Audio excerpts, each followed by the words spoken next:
अस्सलाम वालेकुम। अगर आपने कोई सेकंड हैंड गाड़ी खरीदनी हो तो जाहिर है आप करंट ओनर से उसके पेपर्स मांगेंगे कि पता चले गाड़ी वाकई इसकी है या नहीं, या कहीं चोरी की तो नहीं है। आप उससे मेंटेनेंस हिस्ट्री मांगेंगे कि पता चले गाड़ी प्रॉपरली मेंटेन हुई है या नहीं। प्रॉपर एनालिसिस करके फिर आप गाड़ी देंगे। यही हिसाब स्टॉक मार्केट में भी है। आप बगैर फंडामेंटल एनालिसिस के कोई भी स्टॉक नहीं ले सकते। वैसे टेक्निकली ले तो सकते हैं, लेकिन ये इन्वेस्टिंग नहीं बल्कि स्पेकुलेशन होगी और मोस्ट प्रोबेबली आपको लॉस ही होगा। अगर आप वॉरेन बफे की तरह प्रॉपरली इन्वेस्ट करके अमीर बनना चाहते हैं तो आपको भी हर कंपनी के फंडामेंटल एनालिसिस करने होंगे। फंडामेंटल एनालिसिस में शामिल है क्वांटिटेटिव एनालिसिस और क्वालिटेटिव एनालिसिस, और आज हम बात करेंगे क्वांटिटेटिव एनालिसिस के बारे में। तो चलिए वीडियो स्टार्ट करते हैं।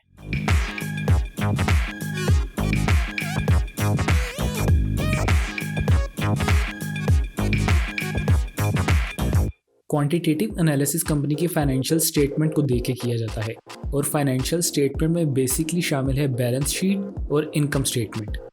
बैलेंस शीट में कंपनी के शुरू से आखिर तक के तमाम एसेट्स और लाइबिलिटीज़ लिखी जाती हैं।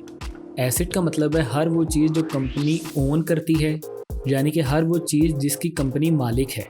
और लाइबिलिटी में लिखी जाती है हर वो चीज़ जो कंपनी ओ करती है, यानी कि जो उस कंपनी पे कर्जा है और उसने वो कर्जा वापस करना है।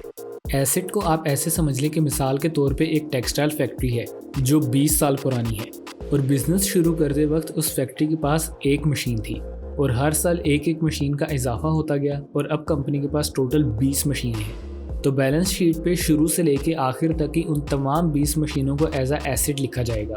लेकिन फैक्ट्री ने आखिरी की 3 मशीनें बैंक से लोन लेके ली हैं, तो जो कर्जा कंपनी ने वापस करना है वो बैलेंस शीट की लाइबिलिटी साइड पे लिखा जाएगा। In short, everything you own is an asset and everything you owe is a liability. Video को आगे बढ़ाने से पहले अगर आपने अभी तक मेरा चैनल सब्सक्राइब नहीं किया तो चैनल को सब्सक्राइब करके बेल आइकॉन पर क्लिक करके ऑल को प्रेस कीजिएगा ताकि आपको मेरी आने वाली हर नई वीडियो का नोटिफिकेशन मिल सके। तो नेक्स्ट है इनकम स्टेटमेंट। हर बिजनेस जाहिर है प्रॉफिट के लिए ही किया जाता है, लेकिन बिजनेस प्रॉफिट में जा रहा है या लॉस में, ये हमें कैसे पता चलेगा? ये बात हमें इनकम स्टेटमेंट देख के पता चलेगी।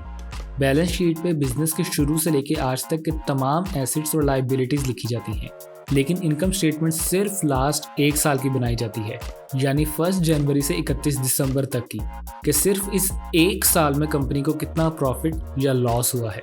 और इनकम स्टेटमेंट रेवेन्यू से शुरू होती है और नेट इनकम पे ख़त्म होती है।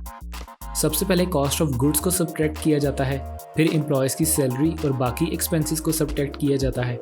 इसके बाद आता है ईबिट, यानी earning before interest and taxes. फिर इंटरेस्ट पे करके और टैक्सेस दे के जो पैसा बचता है उसको नेट इनकम या प्रॉफिट आफ्टर टैक्सेशन कहते हैं।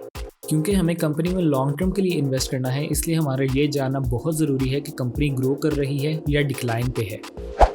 लेकिन सिर्फ 1 साल की इनकम स्टेटमेंट पढ़ के कंपनी को जज करना सही बात नहीं है, क्योंकि कभी कभी कंपनी ओवरऑल बहुत अच्छी होती है लेकिन एक आधा साल बुरा परफॉर्म कर जाती है। जैसे कि कोरोना वायरस की वजह से इस साल बहुत सी अच्छी अच्छी कंपनीज लॉस में गई होंगी, लेकिन इसका हरगिज़ ये मतलब नहीं है कि वो कंपनीज बुरी हैं। इसलिए किसी कंपनी को अच्छी तरह जज करने के लिए कम से कम कंपनी की लास्ट 8 से 10 साल की इनकम स्टेटमेंट को देखना चाहिए और फिर डिसाइड करना चाहिए कि कंपनी वाकई खरीदने लायक है या नहीं।